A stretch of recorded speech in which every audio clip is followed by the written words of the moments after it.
ನಮಸ್ಕಾರ ಫ್ರೆಂಡ್ಸ್, ಇವತ್ತು ಮಾಡೋಣ ಗೆಣಸಿನ ಪೋಡಿ. ಗೆಣಸಿನ ಪೋಡಿ ಎಲ್ಲರಿಗೂ ಇಷ್ಟ ಆಗುತ್ತೆ, ನಿಮಗೆ ಕೂಡ ಇಷ್ಟ ಆಗ್ಬೋದಂತ ನನ್ನ ಅನಿಸಿಕೆ.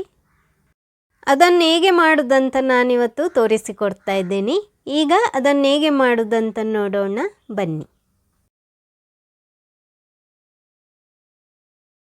ಈಗ ನೋಡಿ, ನಾನಿಲ್ಲಿ ಗೆಣಸನ್ನು ಕಟ್ ಮಾಡಿ ತೋರಿಸ್ತಾ ಇದ್ದೇನೆ. ಹೀಗೇ ಕಟ್ ಮಾಡಿದರೆ ಆಯಿತು. ನೋಡಿ, ನಾನಿಲ್ಲಿ ತೋರಿಸ್ತಾ ಇದ್ದೇನೆ, ಹೀಗೇ ಕಟ್ ಮಾಡಿಕೊಂಡ್ರೆ ಆಯಿತು. ಕಡಲೆ ಹಿಟ್ಟನ್ನು ಜರಡಿ ಹಿಡಿದು ಹಾಕ್ಕೊಳ್ತಾ ಇದ್ದೀನಿ. ಕಡಲೆ ಹಿಟ್ಟನ್ನು ಜರಡಿ ಹಿಡಿದು ಹಾಕುವುದರಿಂದ ಅದು ಗಂಟು ಗಂಟಾಗಿ ಬರೋದಿಲ್ಲ. ಈಗ ಮೆಣಸಿನ ಹುಡಿ ಹಾಕ್ತಾ ಇದ್ದೀನಿ, ಹಾಗೆಯೇ ಸ್ವಲ್ಪ ಅರಶಿನ ಹುಡಿ, ಗರಂ ಮಸಾಲ ಹುಡಿ, ಜೀರಿಗೆ ಹಾಕ್ತಾ ಇದ್ದೇನೆ, ಉಪ್ಪು ಹಾಕ್ತಾ ಇದ್ದೇನೆ, ಉಪ್ಪು ರುಚಿಗೆ ಬೇಕಾದಷ್ಟು. ಈಗ ಇದನ್ನು ಮಿಕ್ಸ್ ಮಾಡಿಕೊಳ್ಬೇಕು. ಹೀಗೆ ಮಿಕ್ಸ್ ಮಾಡಿದ ನಂತರವೇ ನೀರು ಹಾಕ್ಕೊಳ್ಬೇಕು, ಇಲ್ಲದಿದ್ದರೆ ಅದು ಒಂದೇ ಲಕ ಸೆಟ್ ಆಗೋದಿಲ್ಲ. ಅದಕ್ಕಾಗಿ ಈಗ ನೋಡಿ ಮಿಕ್ಸ್ ಮಾಡ್ತಾ ಇದ್ದೇನೆ ನಾನು. ನೀರು ಹಾಕಿ ಮಿಕ್ಸ್ ಮಾಡುವಾಗ ಒಮ್ಮೆಲೆ ಹಾಕ್ಕೊಂಡು ಮಿಕ್ಸ್ ಮಾಡೋದು ಬೇಡ, ಅದು ನೀರಾಗಿ ಬರುತ್ತೆ. ಅದಕ್ಕಾಗಿ ಸ್ವಲ್ಪ ಸ್ವಲ್ಪ ನೀರು ಹಾಕ್ಕೊಂಡು ಮಿಕ್ಸ್ ಮಾಡಿದರೆ ಆಯಿತು. ಹೀಗೇ ನೋಡಿ ತೋರಿಸ್ತಾ ಇದ್ದೇನೆ ನಾನು. ನಿಮಗೆ ಈ ರೆಸಿಪಿ ಇಷ್ಟ ಆದರೆ ಲೈಕ್ ಮಾಡಿ, ಹಾಗೆಯೇ ಶೇರ್ ಮಾಡಿ. ನೋಡಿ, ನಾನಿಲ್ಲಿ ತೋರಿಸ್ತಾ ಇದ್ದೀನಿ, ಹೀಗೇ ಮಿಕ್ಸ್ ಮಾಡಿಕೊಳ್ಬೇಕು, ಇಷ್ಟೇ ದಪ್ಪಗೆ ಇರಬೇಕು. ಈಗ ಕಟ್ ಮಾಡಿ ಇಟ್ಕೊಂಡಿರುವ ಗೆಣಸನ್ನು ಹಾಕ್ಕೊಳ್ಬೇಕು ಇದಕ್ಕೆ.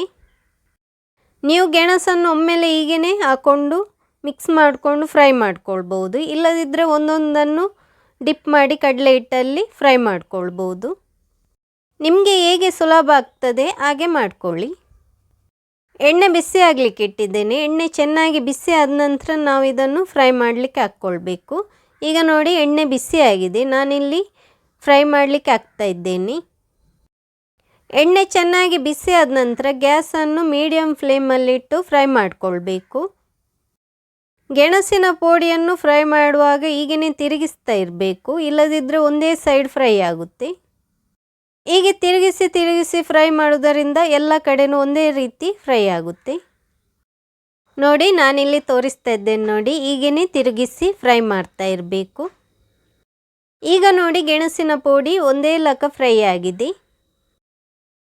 ಇದನ್ನು ತೆಗೆದು ಪ್ಲೇಟಿಗೆ ಹಾಕೋಣ. ಉಳಿದಿರುವ ಗೆಣಸನ್ನು ಕೂಡ ಹೀಗೇ ಫ್ರೈ ಮಾಡಿಕೊಂಡ್ರೆ ಆಯಿತು.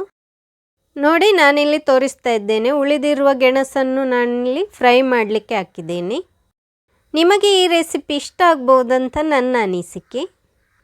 ಗೆಣಸಿನ ಪೋಡಿ ರೆಸಿಪಿ ಹೇಗೆ ಉಂಟಂತ ಕಮೆಂಟು ಮಾಡಿ ತಿಳಿಸಿ. ನನ್ನ ಚಾನಲನ್ನು ಸಬ್ಸ್ಕ್ರೈಬ್ ಮಾಡದಿದ್ದಲ್ಲಿ ಸಬ್ಸ್ಕ್ರೈಬ್ ಮಾಡಲು ಮರೆಯದಿರಿ. ಸಬ್ಸ್ಕ್ರೈಬ್ ಮಾಡಿ ಬೆಲ್ ಐಕನನ್ನು ಪ್ರೆಸ್ ಮಾಡಿ. Thank you.